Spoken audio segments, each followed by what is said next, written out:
పట్టణాల అభివృద్ధి లక్ష్యంగా ₹1,00,000 కోట్లతో అర్బన్ ఛాలెంజ్ ఫండ్ యూసీఎఫ్ ఏర్పాటుకు కేంద్ర మంత్రివర్గం ఆమోదం తెలిపింది. శుక్రవారం ప్రధాని మోదీ అధ్యక్షతన జరిగిన మంత్రివర్గ సమావేశంలో పలు కీలక నిర్ణయాలు తీసుకున్నట్లు కేంద్ర మంత్రి అశ్విని వైష్ణవ్ తెలిపారు. యూసీఎఫ్ ఏర్పాటుకు కేబినెట్ ఆమోదం తెలిపిందన్న కేంద్ర మంత్రి ఈ ఫండ్ ద్వారా ప్రాజెక్టు వ్యయంలో 25% కేంద్రం భరిస్తుందని, కనీసం 50% మార్కెట్ నుంచి సేకరించాలని నిర్ణయించినట్టు పేర్కొన్నారు. ఈ పథకం ద్వారా వచ్చే 5 ఏళ్లలో పట్టణాల్లో ₹4,00,000 కోట్ల పెట్టుబడులు వచ్చే అవకాశం ఉందని అంచనా వేశారు. ఈ పథకం 2030-31 వరకు అమలులో ఉంటుందని తెలిపారు. స్టార్టప్ రంగాన్ని మరింత బలోపేతం చేసేందుకు తీసుకొచ్చిన startup India fund of funds పథకానికి 2వ విడతగా 10,000 కోట్లు కేటాయించేందుకు మంత్రివర్గం ఆమోదం తెలిపింది.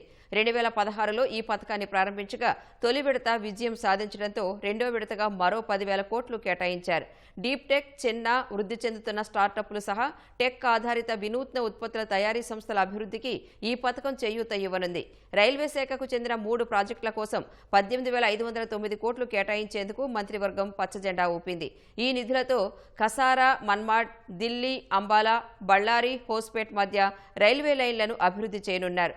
అస్సోంలోని బ్రహ్మపుత్ర నది కింద 18,662 కోట్ల వ్యయంతో చేపట్టనున్న 34 కిలోమీటర్ల పొడవైన road come rail twin tunnel నిర్మాణానికి కేంద్రం గ్రీన్ సిగ్నల్ ఇచ్చింది.